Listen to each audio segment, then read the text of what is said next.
the first thing the Veil survival instructor said, when she unrolled the identification chart across the gray stone of the landing platform, was that humanity had no business being alive at all. She did not say it cruelly. Instructor Vishkorath delivered most of her statements with the flat precision of someone reciting atmospheric pressure readings, a tone that acknowledged facts without commenting on their emotional weight. She pressed 4 of her 8 fingers against the laminated surface of the chart and swept them across a grid of botanical illustrations, red-berried clusters, fat-leaved succulents with silver undersides, a vine with small white flowers and dark purple roots. Each illustration bore a hazard rating in Veilish numeral script. Most of them were stamped with the symbol that translated roughly to "do not approach." "This," she said, tapping the vine, "is Kethvara. Contact with skin causes systemic nerve inflammation within 40 seconds. Ingestion causes death within 8 minutes. It grows in the lowland belt of this continent. You will recognize it by the white flowering and the smell, which resembles something close to your species' concept of sweet." The 12 humans in the joint exercise cohort stood in a loose formation behind Sergeant Darian Mace. They had arrived on the Veil training world of Orath Secondies 6 hours ago, transported aboard the same treaty mandate shuttle that had carried 3 Veil trainees from the Outer Accord back to their homeworld. It was a gesture of cooperative goodwill. That was what the treaty said. Darian had read the treaty. He had read it twice, actually, during the 18-hour transit, and both times he'd felt the same dull weight settle somewhere behind his sternum. Not quite alarm, not quite resignation, but the specific feeling of a man who has accepted a bad hand and is deciding how to play it anyway. The Accord of Settled Borders had been signed 14 months ago. Humanity's outer colonies, Bridgeton Station, the care of agricultural settlements, the mining clusters at Dusk Meridian, had been ceded to Veil administrative protection under Article 9. In exchange, Earth's sovereign space remained intact. Inviolable, the treaty said. The word looked very clean on paper. Darian had grown up in Bridgeton Station. He hadn't been back since the signing. "This," Vishkorath continued, moving to a cluster of red berries, "is Pelhari fruit, neurotoxin, affects the cardiac rhythm of most oxygen-breathing species within 20 minutes of ingestion. There is no antidote available in the field." She moved to the fat-leaved succulent. "This is Gretva moss. Topical exposure causes skin necrosis if it enters the respiratory tract." Sergeant, one of the human trainees, a young woman named Corporal Una Preth, had raised her hand with the measured patience of someone who had been waiting for an appropriate pause. "That first one, the vine, with the white flowers." Vishkorath's secondary eye membranes flicked inward briefly, the Veil equivalent of a blink, which usually indicated either recalculation or mild irritation. "Yes. Kethvara, the one that causes nerve inflammation." "Correct.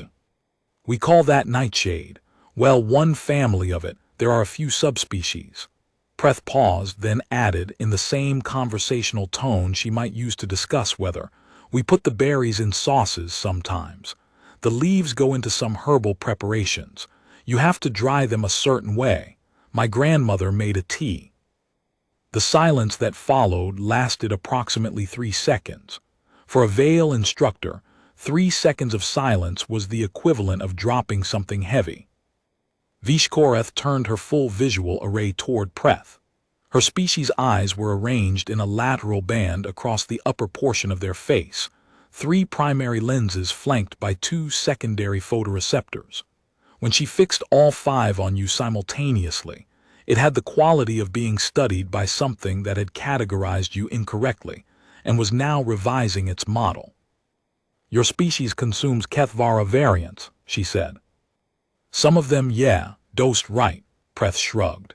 "The alkaloid level in that variety looks pretty high, but there are cultivated versions with lower concentrations. The flavor's bitter, but it works with red meat." She tilted her head. "Is that the one with the nightshade glycocaloids or the tropin type?" Vishkorath did not answer. She looked down at the chart. She looked back up at Preth. She said very carefully, the Pelhari fruit. That's a cardiac glycoside, right? Like foxglove. Preth nodded. Yeah, we've got plants like that. Digitalis. Doctors used to use it as a heart medication.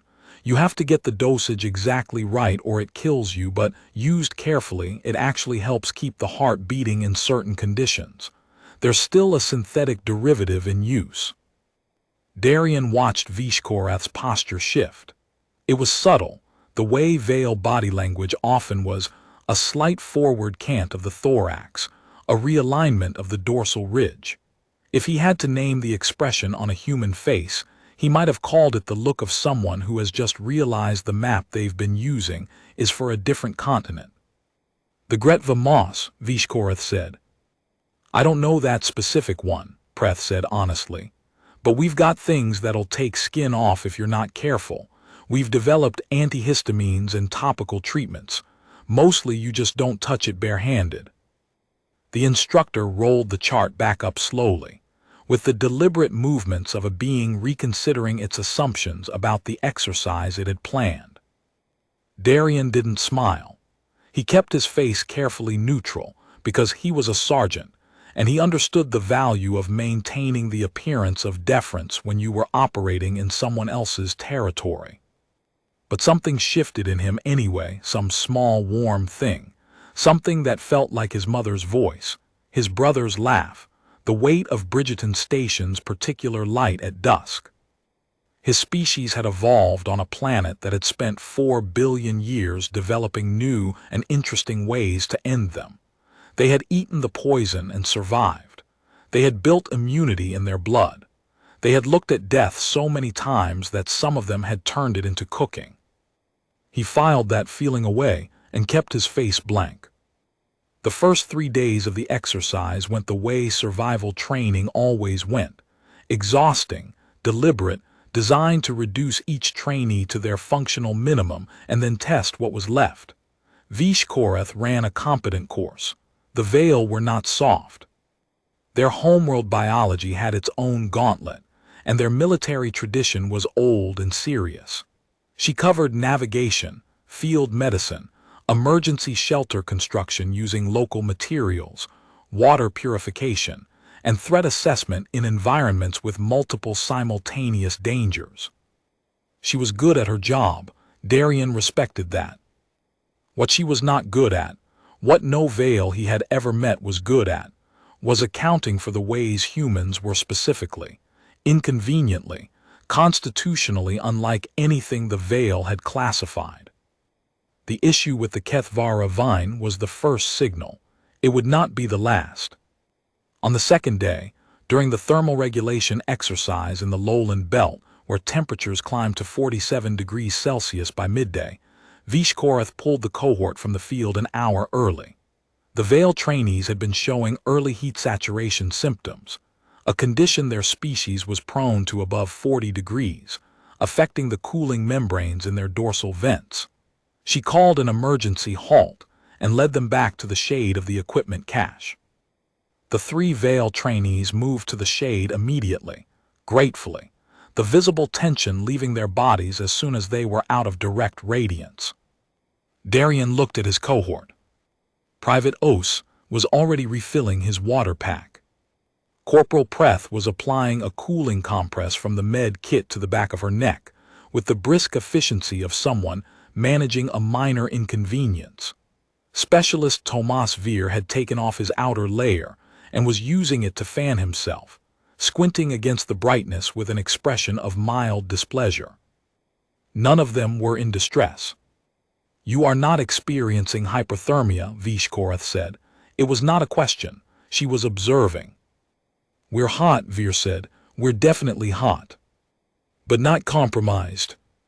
We grew up on a planet with a variable star and an axial tilt, Darian said. The equatorial regions run hotter than this. A lot of our population lives there. Has for thousands of years. Your thermal regulation is not based on external venting, Vishkorath said, as though confirming something she had read but not quite believed. You use an internal cooling system. Sweat, yeah, Darian wiped his forehead. "It's not glamorous." The instructor watched the humans for another long moment. Then she said, in Valish, something that her translation unit rendered as, "Your species is strange." She said it the way you might say that a piece of equipment had turned out to have unexpected capabilities, not dismissively, but with the specific neutrality of a mind updating its parameters. On the third day, Darian found the distress beacon. He hadn't been looking for it. He'd been running the solo navigation exercise, triangulating between two terrain features in the eastern ridge section, when he came across the equipment cache that had been set up as a reward checkpoint for the first trainee to reach it. Inside the sealed container, 2 ration packs, a replacement water filter, and a small locator module with a cracked housing. Also inside the container, tucked beneath the ration packs in a way that suggested it had not been placed there by the exercise designers, a folded slip of Veil-grade communication film, the kind used for single-use short-range messaging, the kind that erased itself after reading. The message was in standard interspecies Accord script, which meant it had been written for human eyes. It said, "The exercise ends in 3 days. The treaty does not. Orcs Secondies hosts a forward staging facility 14 kilometers northeast of the training ground. The 8th Protectorate Fleet is in system. Article 9 extends to all territories where Veil administrative personnel are present. You were brought here to be here when the declaration comes. Do not trust the transit home." Darian read it twice. The film dissolved into residue on his palm. He stood in the eastern ridge section of Orcs Secondies' lowland belt in 43-degree heat, surrounded by plants that could kill an unaccelerated human in under 10 minutes, and he made himself breathe. He thought about Bridgeton Station. He thought about the treaty. He thought about the word asterisk inviolable and how clean it had looked on paper. Then he put the cracked locator module in his pack and kept walking. He didn't signal the cohort. Not yet. Not here, where every communication channel was logged by the exercise monitoring system, and where the monitoring system was run by Veil administrators. He needed to think first. He needed to understand what he had and what he didn't have, and what the margins were. What he had: 12 soldiers, standard field kit, 3 days of rations, and whatever the training world had to offer in terms of improvised resources. He had the terrain data from 3 days of navigation exercises. He had 47 Veil species toxic plant identification sheets that were apparently less informative than he'd initially been told. He had the location of the equipment caches, the layout of the instructor's base camp, and an approximate sense of the vehicle and communication infrastructure based on what he'd observed moving in and out of the landing pad.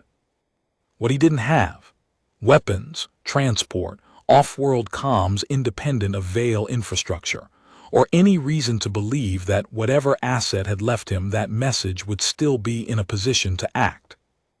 What he had that the Veil did not account for: the same thing that had allowed his species to eat the poison and turn it into seasoning. That night at the base camp, while the Veil trainees slept in their regulated temperature pods and Vishkorath ran her daily report cycle, Darian called a quiet assembly in the equipment bay. He told them what he'd found. He told them what he thought it meant. He watched their faces in the low blue maintenance lighting, breath's jaw going tight, OSI stillness that meant he was running scenarios, Veer's particular kind of flat calm that always preceded him doing something technically inadvisable with complete competence. The others: Specialist Rue, Private Hand, Corporal Destat, 6 more, 12 soldiers, all of them from outer colony origin, Bridgeton Station, the care of settlements, Dusk Meridian. All of them carrying the same quiet weight of people who had already given up one home to the treaty, and were very clear-eyed about what a second treaty revision would mean. Nobody panicked.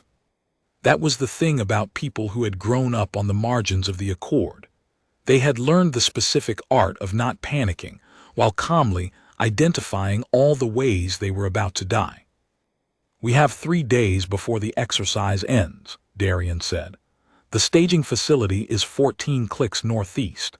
If the fleet is in system, they're not going to wait for the exercise to conclude formally. They'll want the declaration filed while we're technically still here on an authorized exercise administrative cover, which means they move before day 7. Day 5, Preth said. Maybe 6. You file declarations in Veil Protocol during a first quarter window. Based on the Orcs Secondies orbital cycle, that's day 5 at earliest. You know they're filing protocols, Darian said. I read the treaty too. She met his eyes twice. He almost smiled. So we have roughly 48 hours, he said, to get to the staging facility, get their comms, and transmit to Earth's Accord liaison before the declaration files. If it files before we transmit, it's legally binding and the window closes. If we transmit first, if there's even a 60-second record of a complaint filed under Article 14 before the declaration completes, they have to hold the proceeding. It buys time. Maybe enough. Maybe, Osai said. Maybe's what we've got, Darian said. What about Vish Korath, Veer said. It wasn't a question exactly, more a point on the map. She runs the exercise, she's not protectorate military. Whether she knows what's coming, Darian paused. I don't know. She might know, she might not. Either way, we need the exercise to continue looking normal until we're outside monitoring range. And then, Darian looked at his people in the blue light. He looked at the walls of the equipment bay, lined with field kit and ration packs and survival tools, and at the high dark window where Orcs Secondies' sky showed 3 thin moons and a scatter of unfamiliar stars. He thought about a wall. He thought about a king who had spent himself down to nothing, maintaining a barrier that bought time for the people behind it, and whether the gesture was noble or hollow, and whether the difference mattered when you were standing in the dark making the same choice. He thought, not the worst way to go, and then put the thought somewhere he could reach it again later. Then we move fast, he said. The exfiltration from camp was quiet and textbook. Darian left Corporal Destat and Private Hand behind, not as a sacrifice, but as a specific operational choice. They were the 2 best actors in the cohort. Their job was to complete morning formation, answer for the missing soldiers with a plausible overnight incident report, and maintain the appearance of a full complement for as long as possible. Destat had 3 years of prior Accord liaison work. She could hold a conversation with a Veil administrator without betraying anything in her biosigns. Han was 22 and could look confused and apologetic with the natural ease of someone who had been a junior private for most of his adult life. They were the wall. The remaining 10 moved out at 200 under the cover of Orcs Secondies' unlit northern sky. Darian had studied the terrain charts for 3 days. He knew which ridgelines provided thermal coverage against aerial scans, which lowland channels were too dense with local flora for surveillance drones to navigate effectively, and which of the 17 routes between the training ground and the northeastern staging facility offered the best combination of speed and concealment. The answer was the lowland belt, the same 43-degree channel where the Veil trainees had overheated on day 2. You want us to go through the toxic plant corridor at night, Veer said, without accusation. I want us to go through the one area where Veil patrols won't go if they don't have to, Darian said. Orcs Secondies' nighttime temperature in that belt drops to about 18 Celsius. We can manage it. Their patrols can't do extended ops down there without full protective gear, and we'd see them coming. What about the Kethvara? Don't eat it. Veer looked at Preth. Preth shrugged. They moved into the lowland belt at 2:30. 12 hours later, Darian understood why the Veil didn't go there. It wasn't the heat. At night the belt was actually cooler than expected, a relief after 3 days of blazing equatorial sun. It was the density. Orcs Secondies' lowland ecology had evolved under heavy atmospheric pressure and mineral-rich soil, and the result was the kind of layered, tangled, aggressively present vegetation that made every 20 meters feel like a negotiation. Things grew into each other here. Things competed and consumed and adapted in real time in ways that reminded him, uncomfortably, of certain temperate rainforests back home. The ones where you could put a stick in the ground in the morning and find it furred with growth by afternoon. Private Os was the one who found the Gretva moss, or rather, found the slope where it grew in wide silver-green sheets, covering the only viable path through a narrow gorge section. He stopped them with a raised fist and pointed. "That's the skin necrosis one," Specialist Rue said. "Yeah. That's a lot of it." "Yeah." They stood at the edge of the gorge for 2 minutes while Darian looked at the moss, looked at the far side of the gorge, looked at the time on his unit display, and thought about options. "Right," he said finally. He stripped his outer jacket, standard field polymer weave, rated for abrasion, and began cutting it into sections with his multi-tool. He distributed sections to the others. "Wrap your hands and forearms. Keep your face away from the surface. Don't breathe directly over it and move fast. The moss only causes necrosis under sustained contact. Brief exposure treated quickly is manageable. We've got antihistamine topical in the med kits, and I need someone with a clean pair of hands on the other side ready to help with decontamination." "How do you know brief exposure is manageable?" Rue said. "Because we have roughly analogous organisms on Earth, and we spent about 3,000 years figuring out which ones would kill us versus just make us miserable. I'm making an educated extrapolation." Rue considered this, and if the extrapolation's wrong, then someone gets a very bad rash and we treat it and we keep moving. He looked at her steadily. "Or we sit here until a Veil patrol finds us. Your call." She took a section of jacket and wrapped her hands. They crossed the gorge in 4 minutes. Specialist Veer made contact with the moss on his left shoulder when the path narrowed unexpectedly, and he lost his footing on the slope. Darian got topical antihistamine on the site within 30 seconds. Veer made a sound that was not screaming but was adjacent to it, gritted his teeth, and kept walking. On the other side, Preth looked at his shoulder in the pale light. "How bad?" Veer said. "Surface welt, like a bad nettle sting. It'll hurt for a while." She applied more antihistamine than the secondary barrier gel from her kit. "You're okay." "I hate this planet," Veer said. "You'd hate Bridgerton in summer too," Preth told him. "The humidity's worse." They kept moving. At the 8-hour mark, they stopped to eat. Darian distributed ration packs and sat against the base of something large and tree-adjacent, a Veil botanical designation that covered roughly 40% of all the tall things on Orath Secondies. And while his soldiers ate, he looked at the terrain display and revised his timeline. They were making good progress. Better than he'd calculated, actually, because the lowland belt, for all its toxicity and density, was navigable by people who understood that plants were not inherently more dangerous than buildings, and that the trick was paying attention. His people were paying attention. They'd learned the relevant danger cues in 3 days of training, and they were applying them, which was all-terrain navigation ever was a pattern recognition and appropriate response. He thought about what the Veil instructor had looked like when Preth had told her about Nightshade. He thought, true power is not something that is found by those who seek it. It comes to those who deserve it. He'd heard that phrase in the Accord transcript, a Veil philosophical maxim used during the treaty negotiations to explain their expansion doctrine.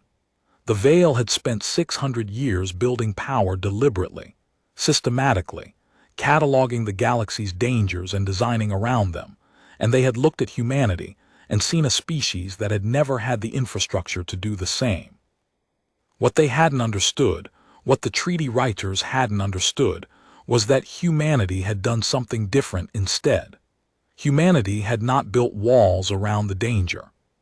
Humanity had walked into the danger repeatedly, died in enormous numbers, and over millennia developed the specific collection of immunities, tolerances, psychological frameworks, and stubborn metabolic adaptations that came from surviving a planet that was actively hostile to their existence.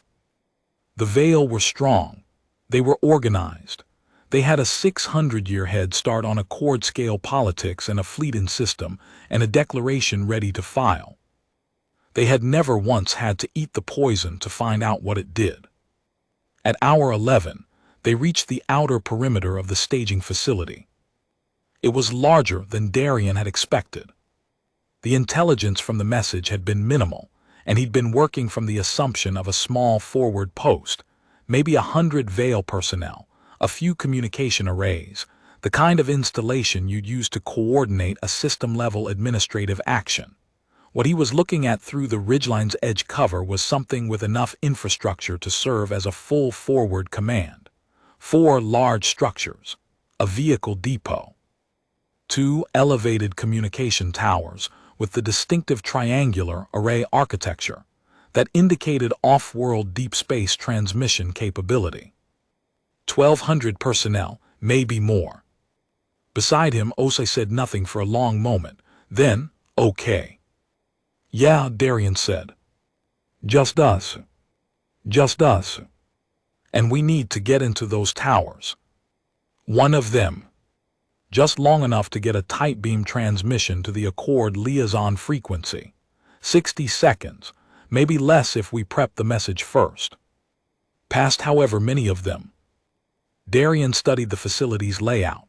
The perimeter lighting was set for Veil vision range, which meant the wavelengths were slightly off for human eyes, useful in deep dark conditions, not so useful when there was ambient starlight. There were patrol routes. He could see the movement patterns.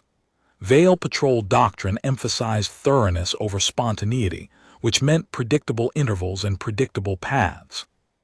He had trained alongside Veil military for 6 months before the exercise, and he knew their rhythm. He also knew something else. We have one significant advantage, he said quietly. If you say we're unpredictable, I'm going to put Gretva moss in your rations, Veer said.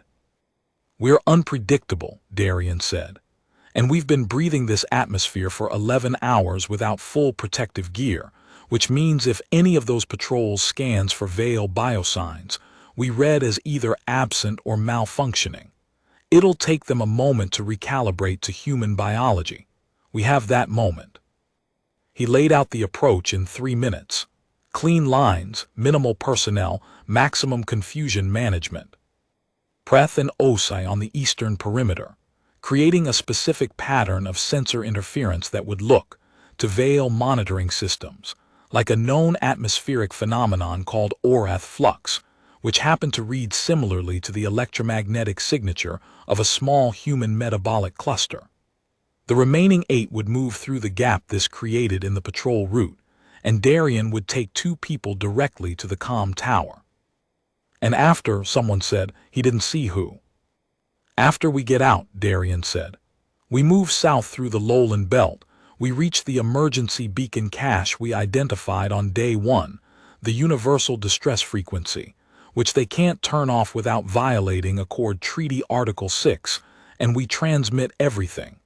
The message, our location, our testimony.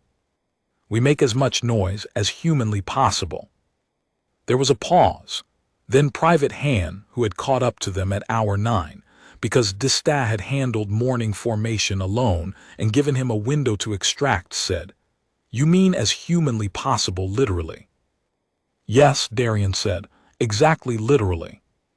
He looked at his people in the thin starlight. He felt again that small warm thing, his people, his blood, the specific stubborn warmth of a species that had eaten the poison and made it into food, that had walked into fire and called it a forge, that had accumulated 10,000 years of adaptive tricks like interest on a debt, and was now standing at the edge of an alien military installation with nothing but those tricks and the bones they'd been born with. They brought us here, he said, because they thought they understood the parameters. They cataloged the dangers on this world, and they assumed we'd read their chart the same way they did. He paused. We're going to go in there and we're going to do something they specifically did not account for. What's that? Said Osei. We're going to be exactly what they thought we couldn't be. Present in a place they believed was inhospitable, functional in conditions they rated as lethal, and loud enough that the whole Accord can hear us. He looked at the communication towers. They want to file a declaration. Let them file it. But first, we file ours. They went in at hour 12. Preth and Osai were the wall. They moved east through the perimeter brush with the quiet efficiency of people who had spent 3 days learning which plants bit back, and they placed the sensor interference kit, improvised from 3 separate items in the survival training cache, combined in a way that Vishkorath's exercise manual had absolutely not anticipated, at the 3 points Darien had identified. The Orath flux signature bloomed across the facility's outer monitoring array like a slow, familiar weather system. The duty officer, Darien, could see the movement through the tower's lower window, the posture shift of someone looking at an alert, and deciding it was ambient, turned back to her workstation. The gap in the patrol route opened. It lasted 4 minutes. They moved. The inside of the comm tower's lower access level was built for Veil operators, ceiling height, console layout, lighting spectrum all calibrated to their specific biology. Darien's team of 3 moved through it with the particular grace of people who were slightly too large for the furniture and didn't care. Veer sat at the primary console and looked at it for 5 seconds with the expression of a man who had done a certain amount of unauthorized system access in his youth and was now professionally required to pretend otherwise. "Standard deep space array," he said quietly. "Veil mil-spec, but the transmission protocol is Accord standard. I can access the open liaison band." "Do it." "I need the Accord liaison frequency for Earth sector." Darien read it from memory.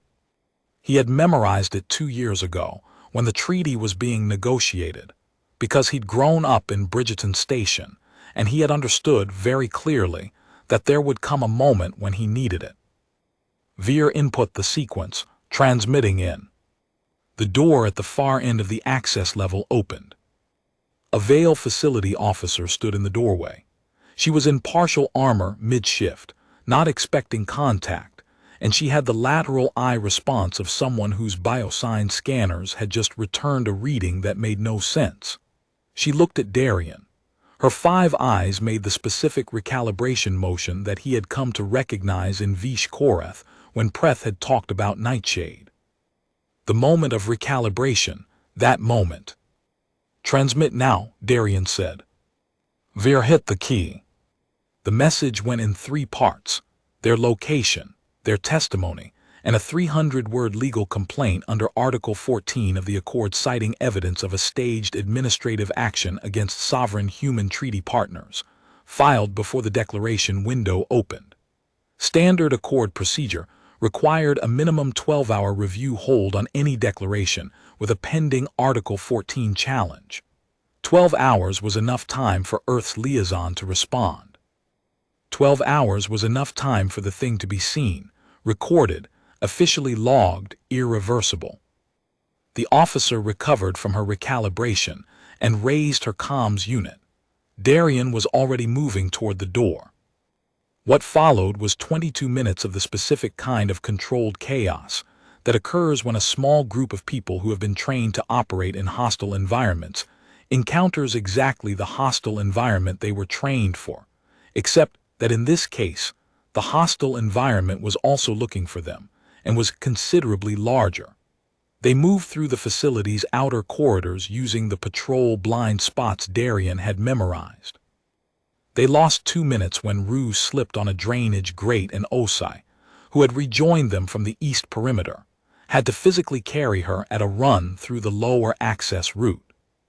They gained those 2 minutes back when Veer used the facility's own internal alert system, which was keyed to Veil biosign thresholds, to trigger a false containment alarm in the vehicle depot, pulling 2 patrol teams away from their extraction path. They came out through the facility's southern wall section at a maintenance access point that was sized for equipment, not personnel, and that required every one of them to go through at a low crawl that would have been undignified under any other circumstances. On the other side, in the dark, Specialist Rue said, breathing hard, "That's the second time today I've had to crawl through something awful." "Think of it as character development," Preth said. They ran south into the lowland belt. The emergency beacon cache was 6 kilometers into the belt, at a terrain coordinate that Darien had flagged on day one of the exercise when Vishkorath had identified it as a safety measure for injured trainees. He had thought, when he flagged it, "If I ever need to transmit on a frequency no one can shut down, that's where I do it." He had not known on day one that he would need it. But he had filed the thought because that was what you did when you grew up on a station at the edge of a chord space, watching the border move. You flagged every possible exit. They reached it at hour 15. The universal distress beacon was standard Accord design, a hardened titanium housing, self-powered, broadcasting on a frequency protected under Accord Article 6. It could not be jammed without violating treaty law. It could not be turned off remotely. You activated it and it screamed into the dark, and every receiver within 3 light minutes knew you were there. Darien activated it. Then he sat down in the lowland belt of Orath Secondies, surrounded by plants that could kill most species on first contact, in the company of 10 soldiers who were tired and welt-scarred and alive, and waited.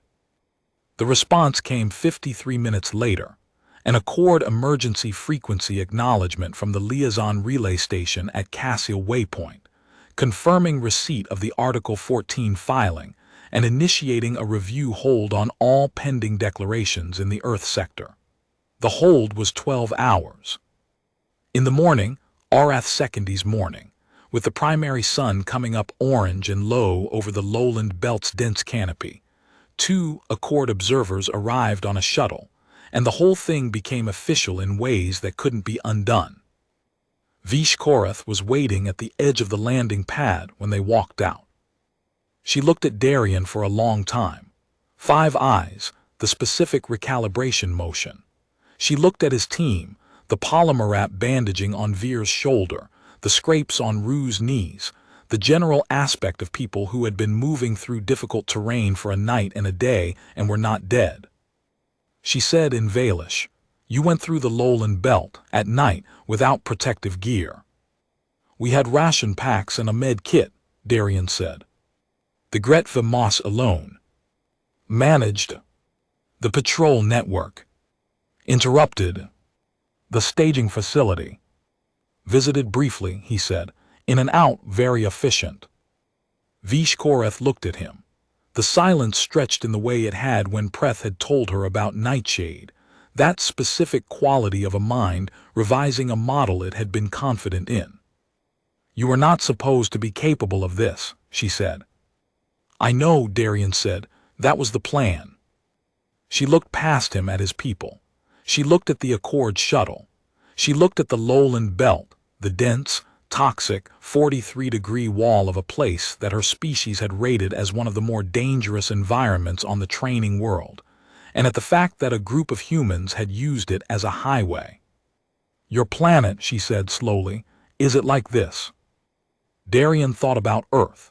He thought about the jellyfish that could kill you in 30 seconds, and the mushrooms that could kill you in 8 hours, and the bacteria that had spent 3 billion years figuring out how to breach cellular defenses, and the droughts and the ice ages, and the asteroid strike that had ended 66% of all species, and the specific stubborn remainder that had clawed its way back up and tried again. He thought about Bridgeton Station, which had been his home and which he was going to get back. "Worse," he said, "much worse." She absorbed that. "And your species survived it." "We didn't just survive it," he said. He looked at her steadily, no anger in it, just the plain weight of the fact. "We learned to love it. We made homes in it. We turned the things that tried to kill us into medicine and food and tradition. We named them. We cultivated them. We wrote stories about them." He paused. "The planet threw everything it had at us for 4 billion years, and our response was to get curious." He thought about what Lunafreya had said in the old Earth myth his mother had told him, not Lunafreya by name, but the same archetype, the woman who walked through fire carrying something important for someone who would come after her. True power is not something found by those who seek it. It comes to those who deserve it. He thought that was mostly right, but he would have added something. He would have said, it also comes to those who survive long enough to figure out what they already have. The declaration will not file, Vishkorath said. The review hold is legally binding. I know. It does not mean the Protectorate will simply accept this. I know that too, he looked at her. But right now, today, there is a legal record. There is a transmitted testimony.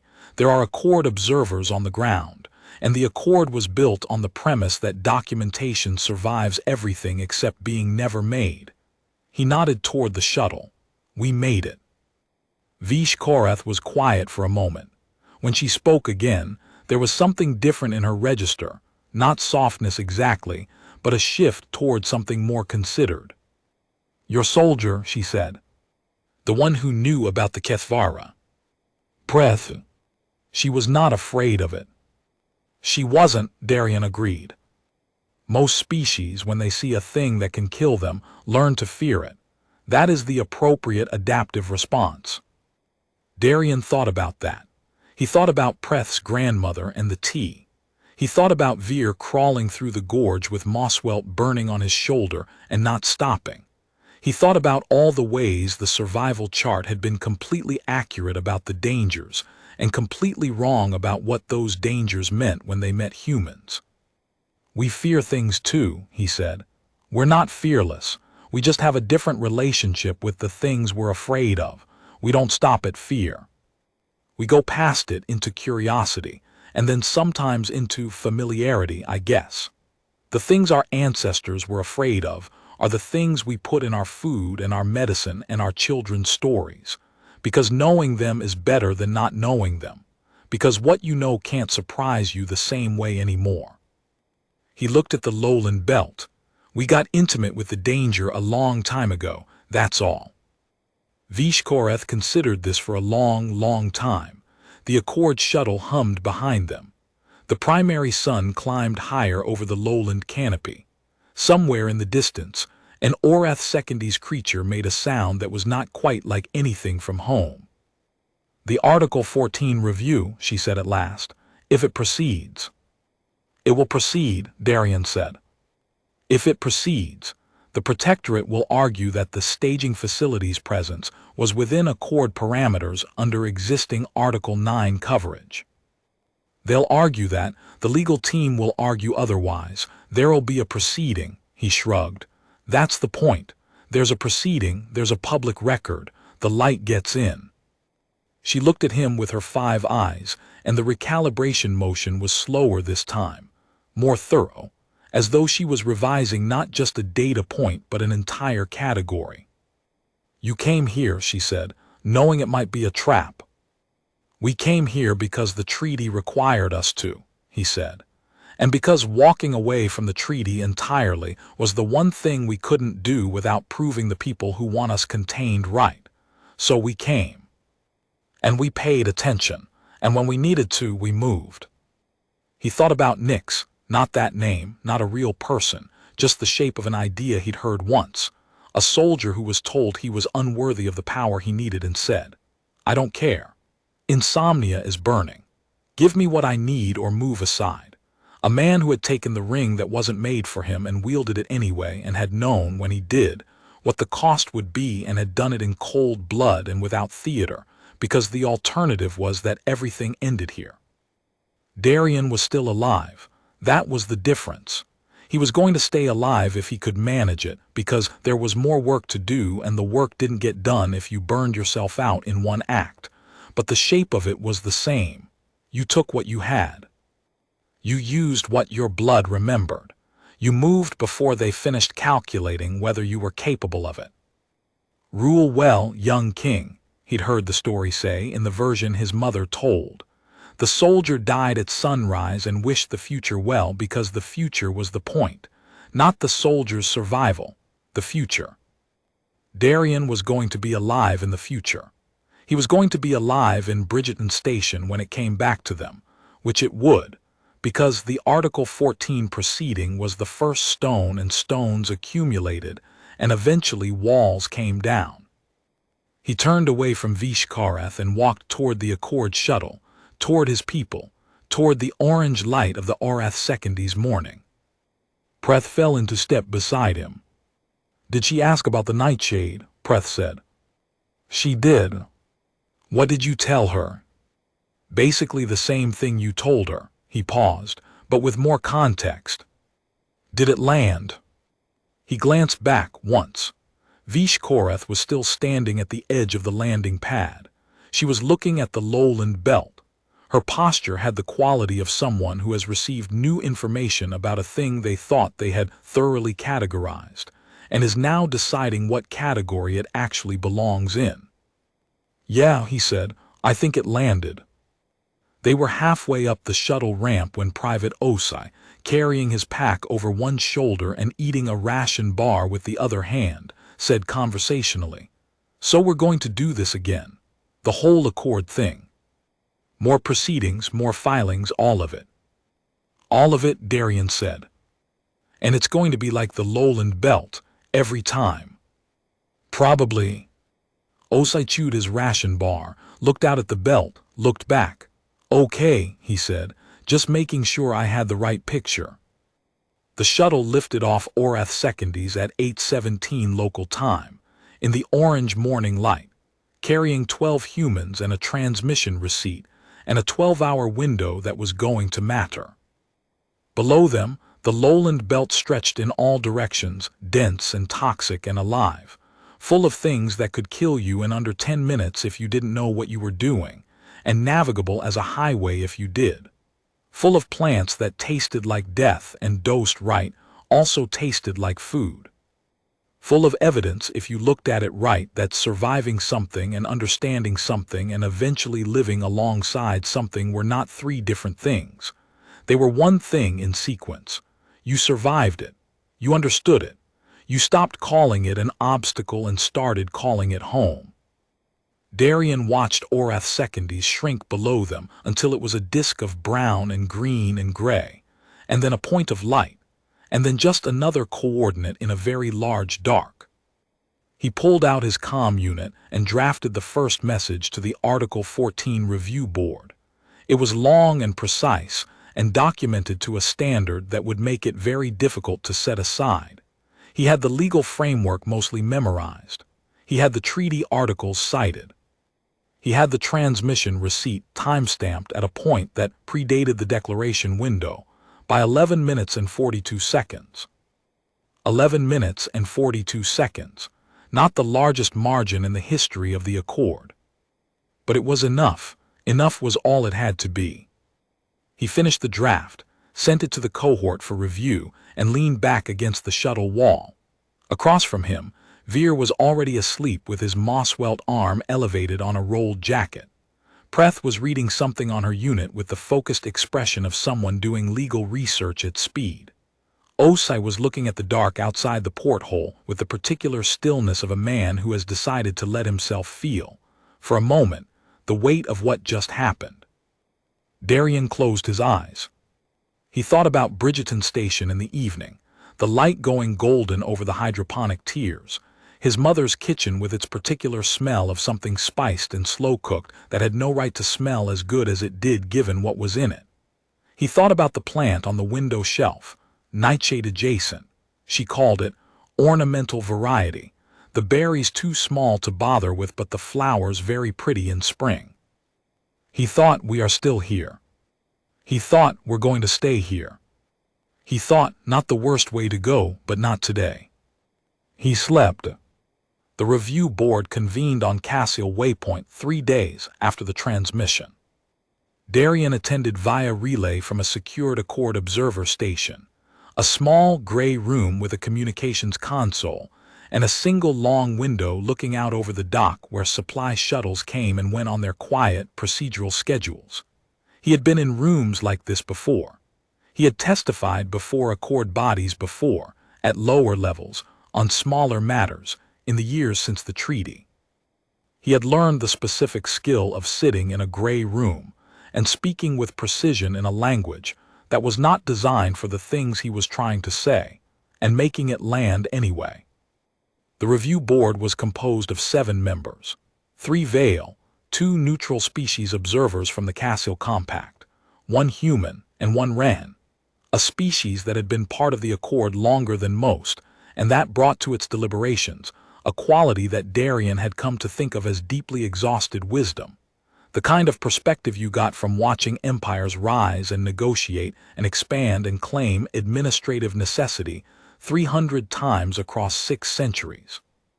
The Vale delegation argued, as Vishkorath had predicted, that the staging facility fell within Article 9 coverage. They argued this with the confidence of people who had written Article 9 and knew exactly which phrases had been constructed to be broad. Darien's legal counsel, a human woman named Advocate Saren, who had spent 12 years working Accord treaty cases, and who had the specific quality of controlled fury that came from being very good at a job that should not need to exist, argued otherwise. She cited the original negotiation transcripts. She cited the Article 9 drafting committee notes, which had been filed in the public record. She cited the specific phrase, administrative personnel, and the 600-year Accord legal history, establishing that a forward military staging facility did not constitute administrative presence in the treaty signatory sense. She was good, she was very good. The Rehan observer, an ancient, slow-moving creature who had said almost nothing for the first 2 hours of the proceeding, asked one question, near the end, in the flat phrasing of someone who already knew the answer but wanted it on the record. Was the joint training exercise disclosed to the human delegation as taking place within proximity of an active protectorate military installation? The Vale delegation's senior advocate said, the exercise location was disclosed. Was the installation disclosed? There was a pause. The installation, the advocate said carefully, was not a formal element of the training exercise. That is not what I asked, the Rehan observer said. The pause lasted longer this time. Darien kept his face neutral. Across the relay, he could see Advocate Saren's hand on the table, perfectly still, the stillness of someone who is not moving because they are winning, and they know it, and they are letting it happen at its own pace. The review hold was extended to 96 hours. Then, at hour 80, the Vale Protectorate delegation requested a procedural recess. During the recess, Darien's comm unit received a short message from an address he did not recognize. The message was in standard interspecies Accord script, the same as the one he'd found in the equipment cache. It said only, Galad District access restored. Station autonomy proceedings commence next quarter. Well played, Sergeant. He stared at it for a long time. He thought about whoever had left that first message in the equipment cache. Some operative inside the Accord apparatus. Some person carrying the same weight he carried, doing the same calculus of what was possible and what would matter and where to put the information you had. He thought about the wall. The concept of the wall, not a physical barrier, but the human institution of the person who stands between and absorbs, while the people behind them move. He thought about Regis in the old story, the king who spent himself down to nothing powering a barrier that bought a few more years, knowing it was temporary, knowing the math didn't work long-term, doing it anyway because a few more years was the difference between everything and nothing. He thought about whether that was nobility or tragedy, and whether there was a meaningful distinction. He thought there probably wasn't. You did what the moment required. You spent what you had. You hoped the people behind the wall used the time well. He had been behind the wall for 14 months. He had watched the treaty terms from the wrong side of the line, and he had read it twice, and he had memorized the emergency frequencies, and he had paid attention when the instructors showed him the terrain. Now the wall had a crack in it. The light was getting in. That was enough. He typed a reply to the unknown address, Understood. Standing by. Then he closed his comm unit and sat in the gray room and looked at the dock through the long window, at the ships coming and going on their quiet business, at the broad dark behind them, full of coordinates and distances, and everything that still needed doing. Private Os appeared in the doorway of the gray room with 2 cups of something hot. He handed one to Darien without comment, sat in the other chair, and looked at the window with him. Proceedings, Osai said. Proceedings, Darien confirmed. More filings. More filings. More lowland belts. Darien sipped from the cup. It was tea. He realized actual Earth origin tea from the observer station supplies, something imported, something that had no business being this far from home and was here anyway because humans had brought it, and humans always brought their food. He thought about Preth's grandmother. He thought about the nightshade vine on the chart and the small white flowers, and the way something that could kill an unprotected creature in 40 seconds had spent 10,000 years becoming part of a recipe. He thought everything becomes familiar if you survive it long enough. Everything becomes home. Yeah, he said. More lowland belts. They drank their tea in the gray room on Cassiel Waypoint, while the Accord proceeding ran its course in the room down the hall, and the ships moved in and out of dock beyond the long window, and somewhere in the dark of in-system space, the 8th Protectorate Fleet held its position and waited to see which way the numbers fell. The numbers fell the way numbers fall when someone puts a documented complaint in the record 11 minutes and 42 seconds before a declaration window. Slowly, then all at once, with the specific irreversibility of a thing that has been officially seen. 2 weeks later, Advocate Saren sent Darien a single line, Article 14 sustained. Proceed to Article 15 review. Bridgerton autonomy proceedings on the docket. He was eating when he got it. A late-hour meal in the observer station canteen, something spiced, slow-cooked, brought together from whatever was in reach, the way his mother had always cooked, the way you cooked when you had grown up in a place where resources were provisional and creativity was the difference between something edible and something that was just fuel. He read the message. He put his comm unit down. He kept eating. The food was good. The future was on the docket. Bridgerton was coming back. Not the worst way to go, but not today. Today he ate. Across the canteen, Preth and Veer were arguing about something botanical.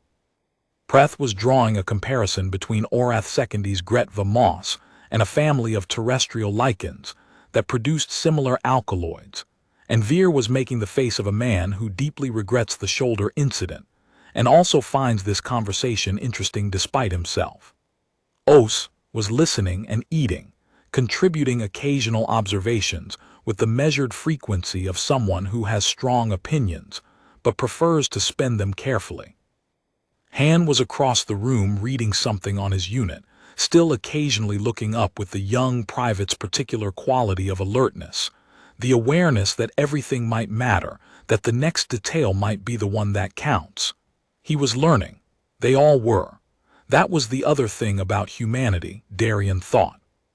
They didn't just survive the dangerous things. They studied them. They cataloged them. They got curious, and then they got clever, and then they brought that cleverness to bear on the next dangerous thing. Somewhere on Orath Secondies, Vish Korath was running another exercise cohort through the survival chart. Darien hoped, sincerely, without irony, that the next group had someone like Preth in it. Someone who would look at the toxic plant illustrations and say something that made the instructor recalibrate. Because that was how the light kept getting in, not through one dramatic act, through 100 small recalibrations. Through every moment someone looked at a thing that was supposed to be an obstacle and turned it into a question. Through every human who showed up somewhere they weren't expected to survive, and survived it, and then pulled out their lunch. He finished his meal. He went to bed. In the morning there was more work to do. There was always more work to do. That was fine. That was what humans were for. There is a thing that humans do when they are very far from home and things are hard. They do not, as a general rule, stop to discuss it. They just do it. They cook something. They brew something. They find a corner of the room and make it familiar, a photograph pinned to a wall, a particular smell carried in a small container, a song hummed under the breath while doing something tedious. Vishkorath thought about this often, in the months following the Orath Secondies proceedings. She had filed her exercise report. She had submitted her after-action documentation. She had, in the section marked Trainee Behavioral Observations, written several paragraphs that her supervisor had read twice with the same five-eyed recalibration motion she apparently could not suppress, and then forwarded up the chain without comment. She had also, at the end of her report, included a recommendation, unusual for an exercise debrief, unusual enough that it had generated its own chain of consultations. The recommendation was that the Vale Survival Training Curriculum for Joint Species exercises be revised to include a module on human-specific biological adaptations and evolutionary environmental tolerance, not as a threat assessment, as a knowledge gap. The recommendation was eventually adopted in modified form 2 quarters later.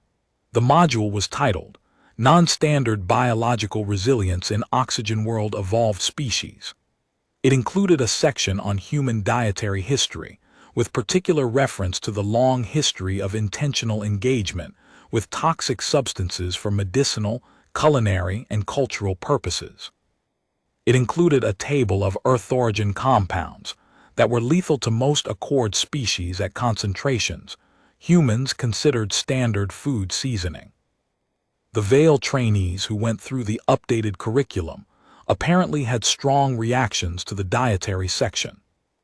Vishkorath had heard this from a colleague, who reported that several trainees had needed to take a short recess during the discussion of capsaicin, a compound humans had domesticated from a defensive plant chemical into a flavor enhancer that they then deliberately intensified over millennia to make it stronger, because they liked it more that way.